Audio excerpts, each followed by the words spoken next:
I greet you again in another episode of Matapelo podcast.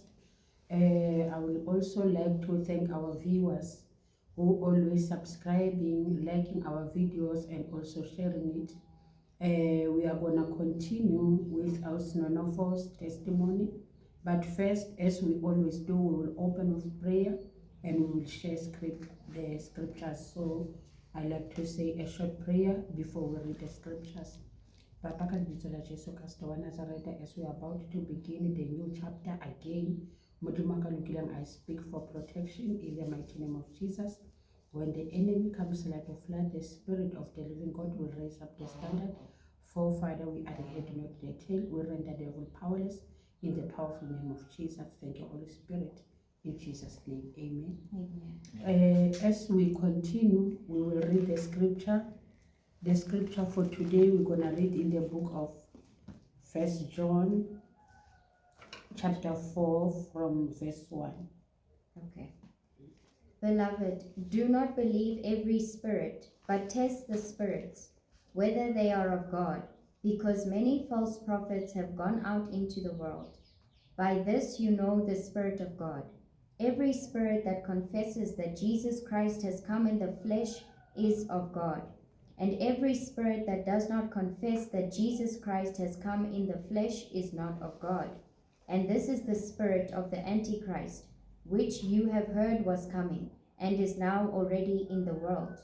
You are of God, little children, and have overcame them, because he who is in you is greater than he who is in the world. Amen. Amen. To touch a bit in this scripture, it's talk about a discerning spirit, because it says all the spirit are not from God. So meaning, because also the subject I like to touch most is about this spiritual or ancestral worship. Are they using the Spirit of God?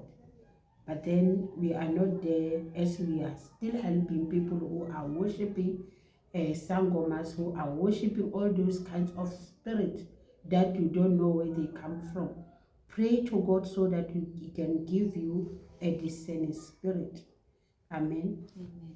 So we're going to continue with Sister Nonofo's testimony. Amen. Amen.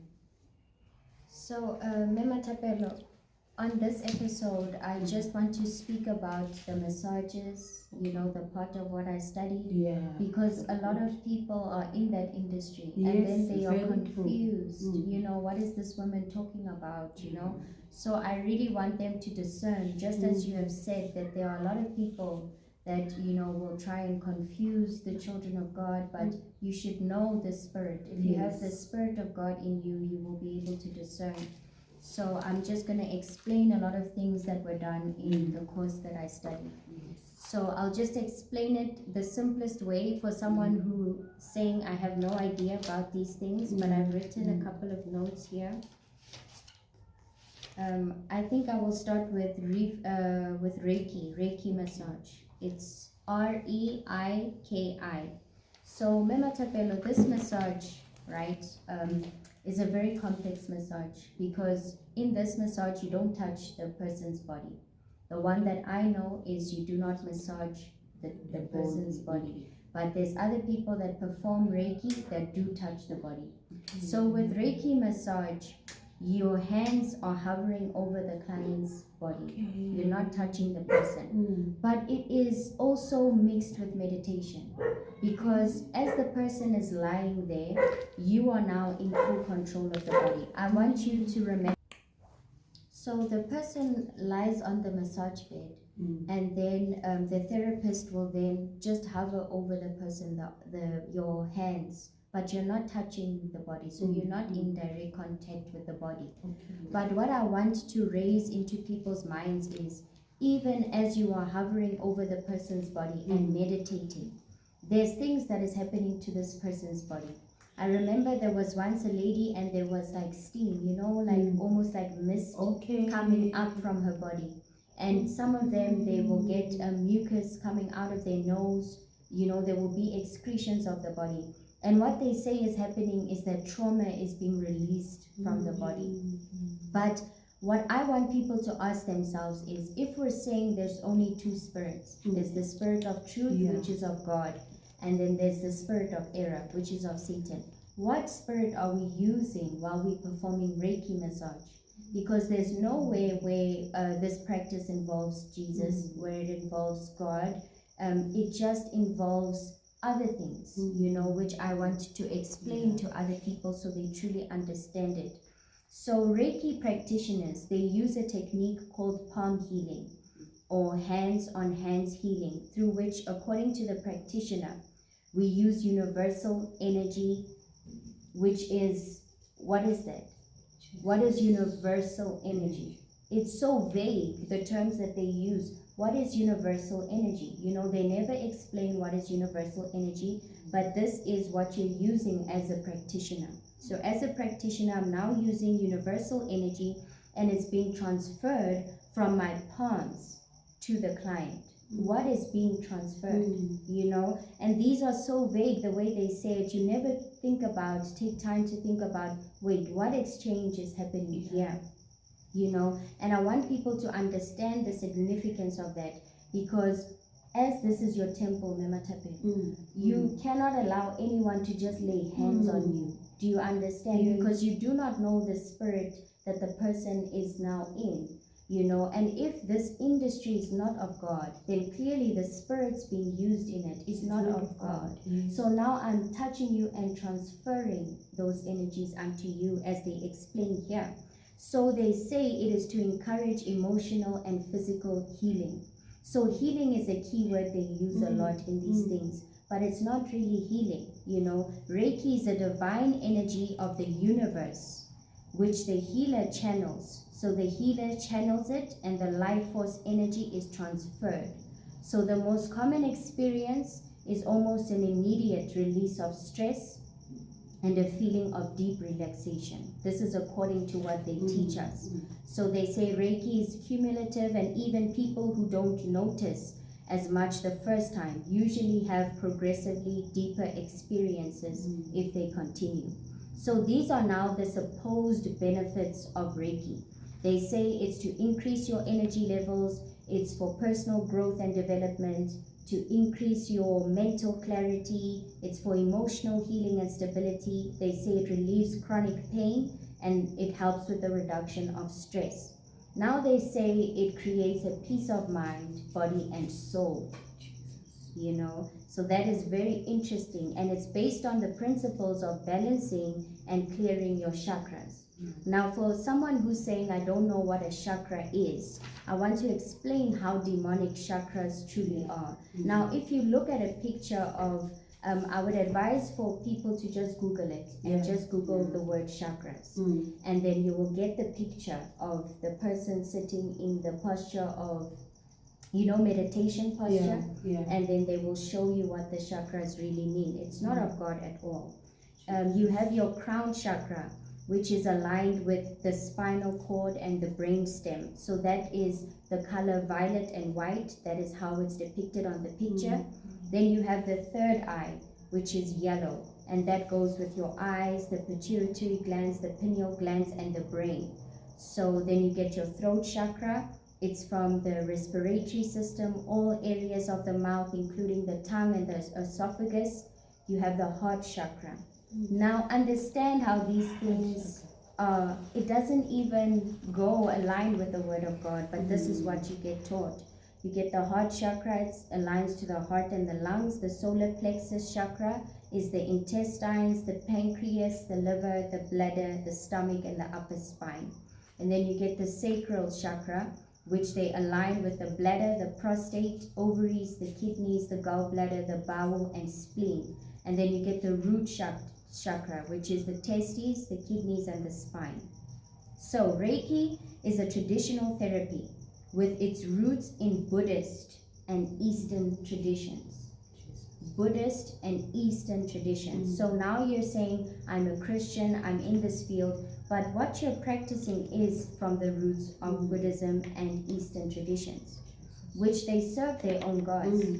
And it says Reiki is translated as universal life energy. So Rei, the R-E-I, means higher knowledge or spiritual consciousness. I mean, it's the writing is right there. And Ki, which is the K-I of the word, means life energy. Once again, we don't know what this life energy actually means. And it also ties together with meditation. Now, if we know meditation, those who know what meditation is based on, it uses the Kundalini spirit. So that is also not of God. And that is what they will give you in the consultation card. And they'll say you can come and you can go somewhere else and practice meditation to heal you and whatnot. So I just want to explain to people what happens when you go for these massages. There's a consultation card, right? So on the consultation card, Mema Tapelo, they write, there's a lot of conditions on it. So they will write there maybe kidney problems, maybe, muscular problems, migraines, whatever. Then you must tick the box of the what's wrong with the person. So in other spas, I will say to you, Mema Tapelo, I've massaged your body. Now I realize that you have problems with your back. So that means you have kidney problems. So what happens is you now come into agreement with the diagnosis I just gave you. And remember, I'm not using the spirit of God. This industry is not of God. Now you have come into agreement with these spirits that I'm now transferring onto you. Remember, there's an exchange happening. So that's what a lot of people do not understand, but that is exactly what is happening. I just want to explain Ayurveda, just so other people also understand. It's an alternative medicine system with historical roots in the Indian subcontinent. So Ayurveda therapies, they've evolved obviously over the years, but the therapies include the herbal medicines, special diets, meditation, yoga, massage, laxatives, enemas, and medical oils. So it's an ancient text which is also taught a lot of things like surgeries. It also includes like rhinoplasty, cataract surgeries, and things like that. So it's a broad spectrum of things that is in Ayurveda. So the main classical Ayurveda text begins with accounts of the transmission of medical knowledge from gods. So this is medical knowledge from gods to sages and then to human physicians. These teachings were derived from a Hindu deity, which is the name of the god that is governing Ayurveda. It is Dhavantari. That is Davantari. That is the name of the god. And it is of Ayurveda, so it is an incarnation of the king Divodasa. So in Ayurveda, you use dosha. There's 3 balances that they talk about, very demonic practices.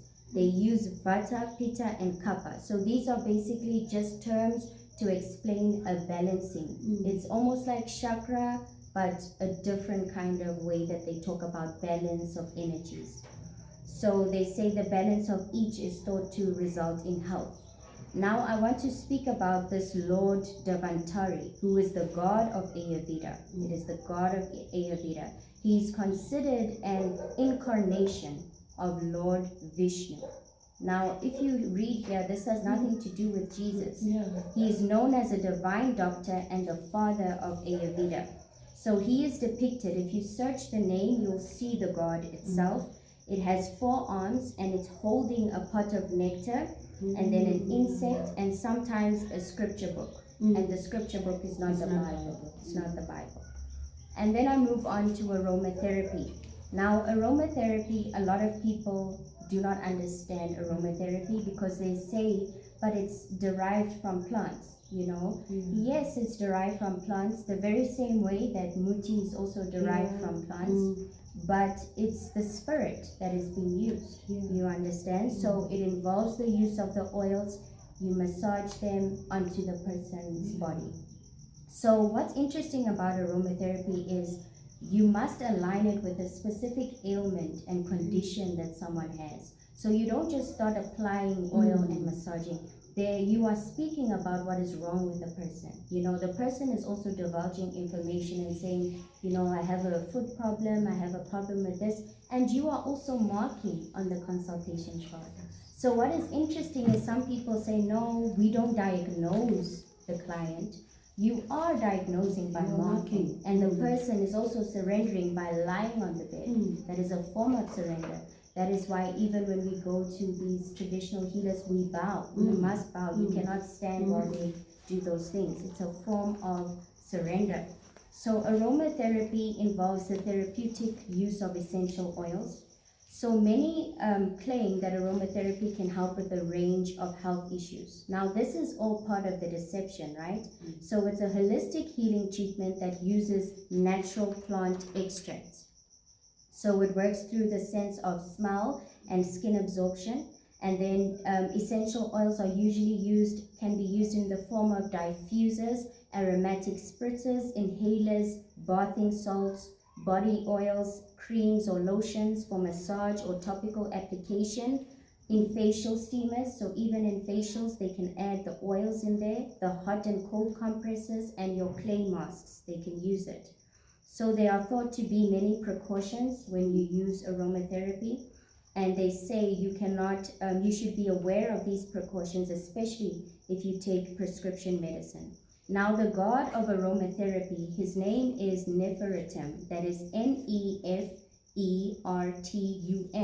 It's an ancient god. It's the god of perfumers and aromatherapists. So if you're practicing aromatherapy, you're under the god Neferutim. So in ancient Egypt, fragrances were considered as the essence of materialization of all things. So Neferutim, this very god, was thus considered the spirit of life. It says the spirit of life. He represented beauty in its perfection and was associated with purification and youthfulness. His symbol as the god of aromatherapy and representation was the blue lotus flower. So you usually see it with the blue lotus flower, the sacred flower of Egypt through which the sun rose. So Neferutim was the god of the lotus blossom who emerged from the waters. Emerged from the waters at the beginning of time. So that is the god of aromatherapy. Neferutim was the god of healing, medicine, and beauty, and strongly associated with the lotus blossom forming the crown. For the people of Egypt, he was their protector and healer. You understand? So we're practicing these things, not knowing where they come from. And all of it promotes spiritual growth, spiritual alignment, when it's actually, it has nothing to do with it. And then there's other massages like shiatsu and Thai massage. They are both the same, sort of. So I'll just explain one and then the other will be explained as well. Shiatsu is a form of massage that utilizes the hands. So you use your hands, your thumb, and other body parts to apply direct pressure on various points or channels in the body. Channels. I want you to listen to the key words. So many say they get relaxation from it, healing and relief. And I'm saying that the only healer is Jesus. So what healing are they offering here? Because this practice is not of God. Shiatsu has its roots in the concept of qi, which in Chinese traditional medicine, qi is the vital life force, energy that drives all life activity. So once again, we have that life force energy that no one can explain what that is. It's believed that health occurs when the qi travels and flows unobstructed. This practice, wow. Jesus. So, the shiatsu therapist applies pressure on the body's meridians and parts of the body to balance what they call the flow of energy. There's many things that are done there. They claim that the benefits are to help with poor posture, joint problems like arthritis, painful muscles, realigning your meridian points. Doesn't make sense, but that's what they say. Then acupressure, is used to stimulate the energy pathways in the body. Now, this is still not using the Spirit of God because it's thought that you can balance the meridians without using the energy of God, without using the healing power of God. So they say this can also perform miracles which are not true. And then reflexology is the last one that I will explain. Yeah, reflexology. It is a study of the hands and a study of the feet. So what they believe is on your feet, like if you raise your feet, you can see where the ears are, you can see the eyes, you can see the brain, you can see the nose, you can see, and when you see any sort of puffiness on that area, you can then say maybe someone has a problem with that organ. So if the liver part of the foot is yellow, then you can diagnose and say you have a liver problem, you know, because maybe you drinking too much or this, and the person will admit and say yes, you know, because they trust you. Remember, you build a rapport with the client. They come for more treatments, not only one, you know, they come, it's a continual process, so you build a relationship. So the client will usually open up and say yes, it's true. So they come into agreement once again with the things that you're saying, you know, and with that you again apply pressure, but they think that the practice is based on connecting the different organs and the systems in the body and regulating them by pressing. How can I regulate your liver? By pressing you like this, literally like that. And they say you get regulation. So yeah, so the pressure points can send signals to the nervous system is what they believe. And then now I'm going to finish over with the facial part of it and the Indian head massage. So Indian head massage, I want you to know that the hair is your glory. You know, it's very sacred. But with Indian head massage, you are massaging the person's head and their hair.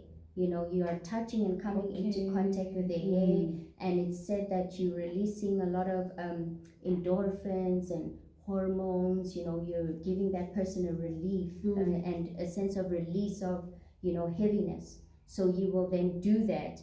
But I'm still raising the point that the practice is not of God.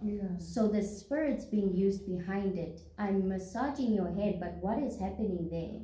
You know, and people don't understand. And when you do the facial, there's facial sequences that you do. And as we know that the third eye is right there. So right there is usually where you will do a lot of massage techniques. And these massage techniques, the Lord has revealed to me that it is involving opening and closing the third eye. And remember, when I open your third eye, and I'm not using the Spirit of God, because only God can open your third eye. So now if I'm opening it, and I am not of God, you know, imagine the dreams that you have, the anxiety that will come to you, you know, all those things. And we also give the advice for the clients to go for yoga treatments. And yoga is an ancient practice which involves chakras again, and it involves chanting. It involves the mantras, doing specialized breathing exercises, which are not of God, you know, and we do all these things under the premise that we're taking away anxiety, when in fact we're bringing fear into the client's nightmares, more problems by giving these diagnoses. And then we also have sports massage, which is designed for athletes, you know, and that is under the same premise as well. And then I just want to finish off this message by saying just one thing. The man that came to give a testimony, I forgot his name. He came to the podcast, and it was so interesting when he said something to me, because in December I had seen the snake sign on the ambulance. You see the ambulance and the hospitals. And I kept getting that, like almost like a flash, you know how something comes into your psyche when God puts it there. And I thought, oh, that's strange, but I thought maybe I'm just overthinking. And then I forgot about it and moved on. And then when he came to the podcast after he had recorded and he was getting ready to go, he just said in passing, I think he also had no idea if God just used him in that moment. And he said, do you know what pharmakia means? You know, and then he explained that pharmakia is pharmacy. It's the direct translation in Hebrew of pharmacy. So I googled it to check what it means, and it means witchcraft or sorcery.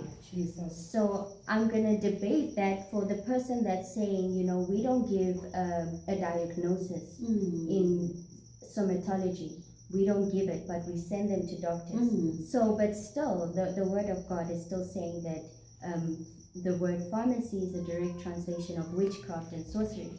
You know, so I just want people to understand that there are things that are happening in this world that we're completely unaware of, right?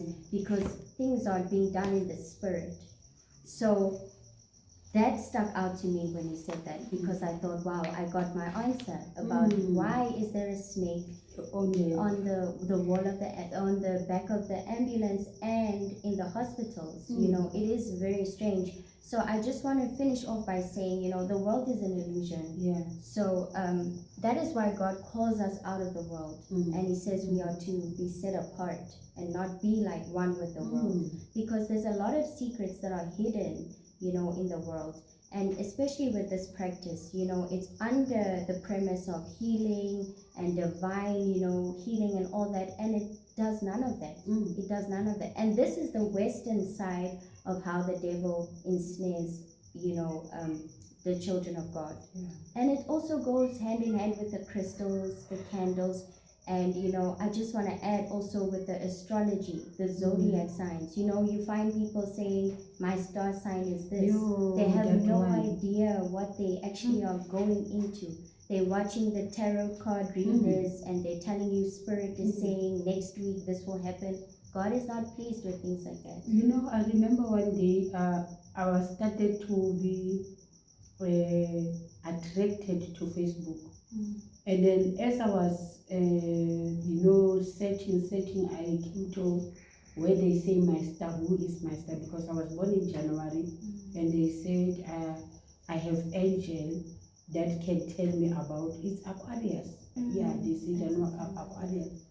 And then the angel will tell me about things that that happened, and then, but it will give me fear, and I will quickly go out there. They will keep on sending messages. So it's very good for the people of God to be aware of the stars. They need to know that. There was a time, Mama Tapelo, where I was watching those videos. I was also very addicted to that. Because remember when you're in a dark space, you have so much time, you know. I would sometimes watch, I remember there was a lady on YouTube that I used to love. She calls herself the Practical Witch. Jesus. I mean, it tells you, you know, and I would watch her and she would say, you know, Aquarius, this is what's coming in the month. And those things she said would happen. And I became more and more addicted. So I want people to understand that, you know, it's not just us that the devil is searching for, the black people, it's everyone. It's everyone. Yeah. And also those reading stars, I mean, the Bible forbid it. God says we must not use the power from those. They are creation of God. So if the creation can have power, how much God can have? So we must go to God, not all those things. And again, I hear you talking about, oh God, I forgot, and I was want to ask you about it. Okay, the third eye. So do you automatically massage it? Yes, you know, on the face, right? We apply, okay, let's say maybe we're doing the facial part, so we apply the cleanser. So they teach us the routine of what you do. They have their names. They say it's effleurage, petrissage, all these nice names. But what the Lord has shown me is that those things that we are doing as we are rubbing the face, it is a way in the spirit of opening the third eye. And that is what these spirits want. That's how they open the portal, and then now they can go into the people. You know, because God said this is not an industry of mine. It was not created by me. You know, God does not like when we are painting our faces, when we are lying on a massage bed, naked, you know, even with waxing, you know, we would wax the private parts. Jesus. And then you think that's holy. You think that's righteous. It's in your face. There's no ways it can be holy and righteous. You know, the things that are done there, and you only see when you get out and you are now in the light.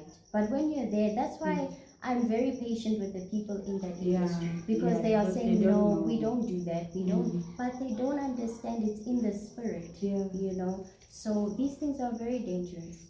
So about the, I also have interest when you talk about the chemistry.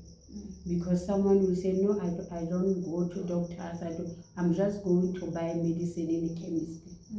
So how is that connected? That's what I want people to truly understand, that in these things there are connections. You know, just as much as when I was in the ancestral worship, these ancestors were excited about my course, Yes. because they could now work together. It's the same now with the course. It's aligned with the medicinal part of it, of going to doctors. Now it links together. You understand? So even with the industry, with the massaging, it connects again with the doctors. So they will tell you to go to the doctor. You know, these things, they align. And Mema Tapel, I want people to hear me correctly. I'm not saying that doctors are demonic. Every doctor is working for Satan. You know, this is wrong. I'm not saying that. But what I'm saying is, we have built a dependency on things and on medication as opposed to the healer himself. Because remember, Jesus heals the paralytics, the blind, the deaf. There was no hospitals. So why now is it so difficult for us to believe that Jesus can still do those things for us? Why must people be shocked that a person can be HIV positive and then have it go away? Because Jesus did it, you know. But when it's the medication, then we don't get shocked. You must understand, for this pharmaceutical industry to be up and running, it requires people to be sick.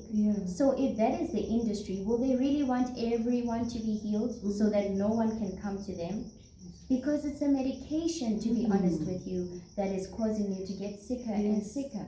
That's what's happening. But people will not want to listen to that. But I'm here to say that Jesus is the ultimate healer. Amen. The ultimate healer. So, you know, everyone will make their own decision.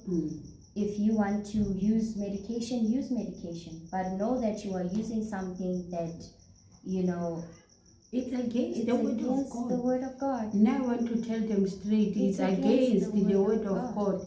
There is no doctor that say, I will give you the pills and then you must pray. So what is it? Are you going to trust it? Why don't you just pray if he knows it's not a permanent solution? You know what? No, they are not waiting for God. The problem is, Mema Tapel, is we put our trust in people.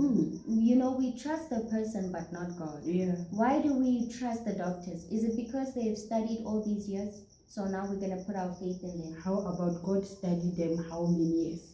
Because I remember when we were at my home, I was leading a home cell, and there was an issue of that pandemic. What was it? On Corona. Yes. And then she said to me, he's a nurse. He said, I want to be honest with you, but please don't tell anyone. He said, when you come for vaccine, we put Corona in you, so that when Corona comes, it's gonna find you Corona positive. So, and then I got interested, and I said, how about the children? Because when you have a child, you take a child to those treatment for muscles and what. He said, it's the same. It's the same. It's the same. So it's the same. I don't know how we can wake up, because obviously we are waking up, but we are still sleeping. We are still in a deep sleep, and that's why it's important for people to hear. You know, Mema Tapelo, when there was a time where I was taking contraceptives, right? I was taking them for a very long time. And I was taking them because I was in fornication, but also for my skin condition, because I had eczema, and I would break out, like my skin would break out. I would get those pimples that are painful. And then when I came to Christ, he told me to leave all that medication. I left it. And I said, you will heal my skin, you know, because I don't want to walk around and be uncomfortable in my skin. And ever since I said that prayer, Mema Tapelo, look at my skin. It has gone. But when I was taking those pills, the skin was getting worse and the dependency was getting more and more. Because it's working against the will of God. The word of God. People are using condoms, people are using pills, people are using nail straight, but God says here, to a married couple, multiply. and feel the wealth. Now we see 14 years old in the clinic, they're going to prevent. Do you have a husband? And then it's allowed. It's allowed that they can. You know, I want to, when we're going to close, I want to all women know, if you do that, it's a contraception or what? You are killing the children of God. And when you go to heaven, those children will be waiting for you. And you men who are using condom, that suffocating children that you are suffocating, they will wait for you in heaven. Remember that you have done, repent. And when you are married, what do you think you get married for? For pleasure of yourself. Does God even care about your own selfishness, pleasure? Because God is automatic, like He said, multiply. When you are also enjoying yourself, do the will of God. Why do you prevent the will of God? So, no, the children of God, we don't do the prevention when you are a children of God. When you are married for a purpose. So, up to here, I'd like to thank everyone who always follow us. Keep on following our podcast. Keep on liking. Keep on subscribing. We thank you. We will see you in next episode. May God bless you.